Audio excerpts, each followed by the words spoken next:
Welcome to the SImple Sophisticate podcast, where intelligent living is paired with signature style. I'm your host, Shannon Ables.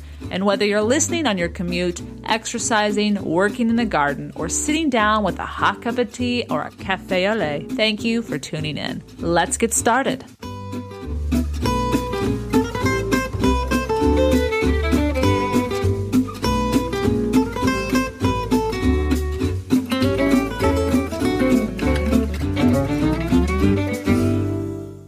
Welcome to the 64th episode of the SImple Sophisticate.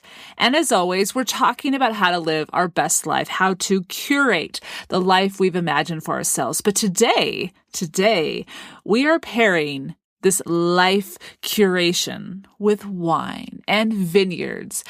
And as it is October and upcoming, we will have fall tasting and barrel releases for the holiday season. I can't imagine a better time to look at the similarities that these two entities have in common. I'd like to begin with a quote by Ernest Hemingway. Quote, "Wine is one of the most civilized things in the world and one of the most natural things of the world that has been brought to the greatest perfection, and it offers a greater range for enjoyment and appreciation than possibly any other purely sensory thing." With that said, let's talk about wine. And since I'm from Oregon, I'd like to talk about an Oregon wine. Did you know that the first and arguably one of the most successful Oregon vineyards to make Pinot Noir wines almost never did? Eryie Vineyards, which is nestled in the Red Hills of Dundee, approximately 30 miles southwest of Portland, was founded in 1966 by David and Diana Lett. And it was on their honeymoon that the vines, which still produce their award-winning grapes, turned wine, were planted. Listening to a 2008 interview on The Splendid Table recently, David and his son shared their stories and successes. And as I was listening, I began to realize that so much of what is beloved about wine and vineyards is very much an analogy for living a fulfilling life. And so today's episode came to be. I hope you enjoy. So I'm going to share 7 life lessons that can be learned from the vineyard. Number 1, impossible never really is. As was the fact in 1966, there was not a vineyard in Oregon that produced Pinot Noirs, but David Lett knew the untapped potential as well as how to make great wine. Discouraged and told it was impossible, he defied the naysayers, and after producing the first vintage in 1970, it was just 5 years later in 1975 that he and his wife produced the first American Pinot Noir to compete successfully in Paris at the Spurrier tasting in 1979 and in 1980. Simply because others say something is impossible does not make it so. While proceeding ignorantly into any situation is never advisable, if you do your homework and know what you are capable of, trusting your instinct, your discipline, and perseverance is often a priceless piece of the puzzle that must be taken into the greatest of consideration. Is there something you know you can pursue, achieve, or create, but others don't have confidence in? While they may have their reasons, see past the words that they are speaking and to their experience. Do their words hold any weight? Are they experts about what they speak? Maybe some of them are, and then you should dig further. But oftentimes, people are speaking out of protection. They either care about you, they want to make sure for sure that you're safe, or it might be something on the complete opposite end of the spectrum. They may not want you to succeed, but more likely than not, it's people that just want to keep you safe. They want you to go into something that they know. And unknowns are frightening, absolutely. But the one thing you know, while they may have their reasons, see past the words into their experience. Do their words hold any weight? Do you know something they don't? Do you have confidence in yourself? You see, impossible never really is impossible to those of us who have a sincere love and passion for what we pursue, similar to Diane and David Lett. The path may be crooked at times toward our goals, but if we trust ourselves, we can make our dreams a reality. So number 1, impossible never really is. Number 2, what surrounds us affects us. Many lovers of wine and winemaking speak to this brilliant analogy when it comes to life and wine. As someone who came to appreciate wine fewer than 10 years ago, but has since had the spoils of more than 100 wineries in my backyard when I lived near Walla Walla, Washington, I will attest that the label nor the type of grape primarily used will be the determining factor in the quality of the wine. Rather, it will be the environment and the winemaker. Concurrently, you and the community in which you choose to live your life will play a tremendous role in the quality of your life. Do you know how to successfully pursue a life that is fulfilling, just as an expert winemaker knows how to extract the gift of their grapes? When asked by Lynn Rossetto Casper the secret to great wine, David Lett simply stated, "Do as little as possible." Meaning, allow the grapes to work their magic. Don't get in the way of what they are capable of. And similarly, if we choose the best place to live the life we wish to live, regarding the size, the values, whether it's urban or rural, educational opportunities, culture, etc., we need not strain to make the moments magical. They are likely happening regularly, and we simply need to choose to participate and appreciate. So 2, what surrounds us affects us. 3, adhere to what comes natural. Now, this 3 kind of is in alignment with 2. There's some similarities, but there are some stark differences, and I want to talk about them. Every grape considered for making wine performs best in a particular environment due to the soil, the weather patterns, etc. For a luscious Cabernet, for example, visit Napa Valley. For an ideal Sangiovese, stop by the rocky hills of Tuscany. And for bountiful and beautiful Bordeaux's, go to, well, you guessed it, Bordeaux, France. How does this correlate with each of us, though? Well, first we must get to know ourselves. And when we begin to realize what our innate talents are, what our predilections are, what we naturally gravitate towards, we will have a far easier time of just letting go and living, rather than fighting who we were meant to be. Understanding our personalities. Are you an extrovert, an introvert, or somewhere in between? Are you a leader, a creator, a soother? Sometimes we don't realize what our strengths are until we are set out into the world. But once we know, say that we can work a room with our comedic talents without even thinking twice, or concoct a recipe without opening a cookbook, perhaps the world is trying to nudge us into a field where we are needed. Listen to yourself.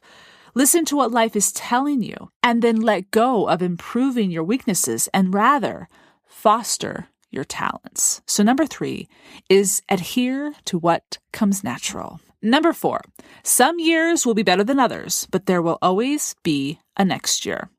Simply because a particular winery produced a beloved bottle of wine for a special occasion you enjoyed years ago doesn't mean each year will be equally as great. Vintage matters. Perhaps the weather was agreeable, or maybe it was unexpectedly fraught for ideal winemaking, or perhaps an early freeze came. On a different front, perhaps the winemaker is someone new and the wine suddenly has improved. All the more reason to try wine from different wineries than you have in the past. The good and the bad news is that the wine industry isn't a static business, just as our lives are never static either. There will be years that upon reflection you are blown away by how blessed you were, only to be dragged to the bottom of your emotional limit the next. But I believe there is a blessing in never knowing if we're in a good year or a bad year. We may think we are, but time really does tell. Every day could be something different. An amazing surprise may occur tomorrow that we had never even expected today.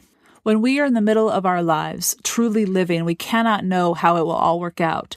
We simply just must keep going. We must appreciate the good moments, charge through the frustrating ones, refusing to let them hold us down, and realize the life truth that there will always be another year to do it better. So 4, some years will be better than others, but there will always be a next year. All right, I am going to take a brief 1-minute intermission, and then I will return with the final 3 ways life lessons can be learned in the vineyard. I'll see you in just a few.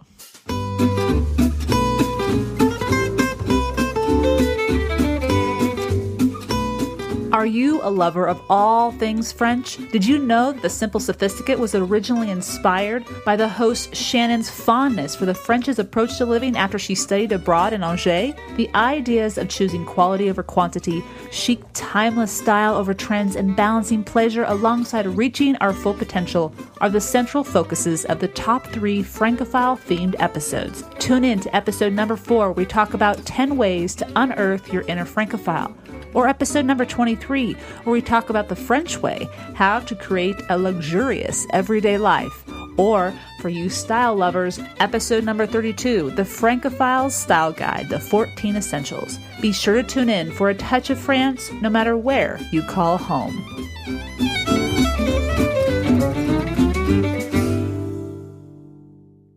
Well, I've saved the best for last. The final 3 lessons from the Vineyard. Here we go. Number 5, the journey towards the destination is what refines who we become. From being pressed to the separation of the skins and stems, grapes go through an arduous process to become the wine that we enjoy with our favorite meals, cheeses, breads, friends and family, for that matter. And in order to become wine, time must be given and patience must be had. As we know, we can't just pour the wine in the bottle and drink it. We have to let it ferment and work its magic. So too is the case with curating a fulfilling life for ourselves. And as much as this can be frustrating when we're younger or when we're just starting out on a path that we've decided is definitely going to work for us, it doesn't happen with a snap of the fingers. That's why we must know. That's why we must figure out, take the time, invest in one way or another, that the direction we're heading is the right direction. We may not end at the exact pinpoint that we put on the map, but so long as we're heading west rather than east, even rather than south, we will end up in a general area that aligns with who we have seen ourselves to become, that we know we can become. We must be patient, in other words. We must accept that we will have moments of struggle, frustration, and worry, but we must never give up. For when we refuse to give up, we are recognizing that stress of life, the tests life puts us through, will leave us all the more appreciative and well-honed to live the life we have always wanted, but weren't ready to embrace until we proved to ourselves we could handle it. So much of finding the life that we desire is knowing how to appreciate it when it arrives. And as wonderful as being young can be, and as much as we may wish we had the good health, the strong knees, you know what I mean. The wisdom has to be curated. We have to go through struggles. We have to seek challenges out, which sounds maybe counterintuitive, but we must be willing to go through challenges. We can't step back in fear because that's not going to bring us the life we want. Now, we don't want to make stupid decisions, and I'm not saying that. We must move forward in a direction at the time is best for us. At the time, with the information available to us, is best for us. But just because it becomes difficult doesn't mean we should stop. So number 5, the journey towards the destination is what refines who we become. Number 6, quality surpasses quantity, a very common theme here on the SImple Sophisticate and the Simply Luxurious Life blog. Part of the mission statement of living simply luxuriously is embracing quality over quantity. And that's why when part of the interview on the Splendid Table included a portion where Jason Lett, who is David's son, who is now the winemaker and the vineyard manager and has been since 2005, answered a question by Lynn Rosetta Casper, it gave me great pause. So they're out and he's giving a tour to Lynn in the Eryie Vineyards, and they're talking about the vines. And he made a very intriguing, thought-provoking comment. He said, much like people, as the vines age, they still will produce grapes, but they will produce fewer of them. However, the few that they produce will be of better quality than they've ever produced when they were younger. As we journey through life, if we are paying attention, if we are seeking a path that is in alignment with our passions, talents, and values, we will eventually find it. And when we do, the longer we work and are a part of a particular career field or involved in a committed relationship, it becomes easier to make decisions that are best for us, best for the work that we're trying to create. Decisions that will reap the most rewards, provide fewer pushback and hiccups. As we become experts in how to live life well, we don't waste time on the unnecessary. But when we do participate, produce, or involve ourselves, we are better able to offer the best of ourselves. So once again, the quality over quantity concept rings true. Number 6, moving on to the last lesson that the vineyards can teach us. Number 7, simultaneously remain in the present while tending to the future. Just as the winemaker must pay close attention to the weather cycles when deciding when to harvest the grapes and pay particular attention to the winemaking process each year, they too are looking ahead, ensuring they are making wine that will be able to be savored years and years down the road, as it is their investment for their company, their business, their family, perhaps. It is a requirement to be present all the while planning for something to be enjoyed far removed in the future. And while there are many life maxims floating around that contradict each other with regards to what should our focal point be, living in the moment or saving for a rainy day, for example, the truth is we can and should do both. One of the gifts of wine is that if we recognize that it is meant to be savored and paired to bring out its best flavor, it also grants us the opportunity to enjoy the present moment more fully. At the same time, the best red wines do indeed become more delicious with age, as we know. And if, like wine, we invest in our future, whether it be with a retirement savings or real estate investments or realizing which relationships are worth holding on to, even when there are a few times that are tough, our lives will be all the richer for it. In other words, a delicious feast for today as well as tomorrow. So as the fall season begins and those, as I mentioned earlier, the autumn release tastings and barrel tastings are just around the corner as we begin to plan and prep for the holidays, why not consider the lessons that those vines can teach us?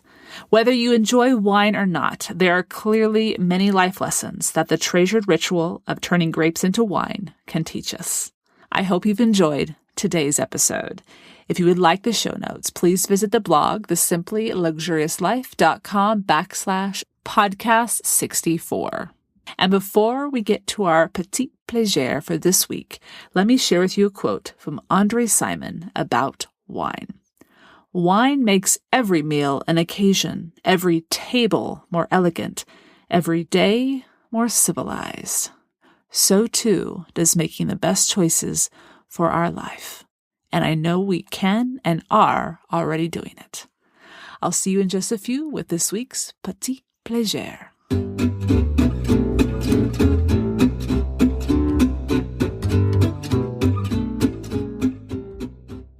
Welcome back. This week's petit plaisir is a Francophile find I was tickled to dive into this past weekend and thoroughly loved. It's a book by Sharon Santoni, who is a blogger that lives just outside of Normandy, France. And her blog is called My French Country Home, a reflection on the way we like to live. But the book, which was just recently released, is called My Stylish French Girlfriends. And it is as lovely as it sounds. She spotlights more than 10 of her actual girlfriend that she has met while living in France. And while she is a Brit, she, having married a Frenchman, has come to love and appreciate all the different ways that life can be lived without mimicking each other. And that's what's beautiful about this. Each of these women, whether they live in Paris or live out in the country or live at a chateau that they've refurbished, can you imagine? They each have embraced the life that they have dreamed about, that they love living, and their innate talents and their passions. The photography is absolutely stunning. And there's a handful, obviously, that each one of us will probably gravitate more than others, but each of the women are absolutely lovely. In fact, on today's show notes, I will include a video that was produced for the book that will take you behind the scenes, and you'll actually see the women that are photographed in this book in their playground, their own yards, their stables, in their atelier, as one is a wedding dress designer. It is absolutely lovely. There are 2 women who actually own and run B&Bs or bed and breakfasts, as they have turned the chateau that they purchased into these lovely getaways. Needless to say, they're on my wish list. So when I do travel back to France and want to go visit the countryside, I'm going to check these out. They absolutely look stunning. But I highly recommend this book. It's a fantastic coffee table book, as it is quite large. The photography, again, as I said, are stunning, and I think you will enjoy. There are a few pics again on today's show notes, thesimplyluxuriouslife.com/podcast64, and I'll have a link there for you, as well as the video I just mentioned. Bravo, Sharon Santoni. You've done a marvelous job. I look forward to your next creation. I hope you've enjoyed this week's Petit Plaisir, where each week ideas are shared to make the everyday all the more enjoyable. Tune in at the end of each Monday's podcast, where I'll recommend a book, a film, a recipe, or from time to time introduce you to an expert who offers insight into how to live simply, luxuriously, anything that is a simple pleasure to satiate your sophisticated taste.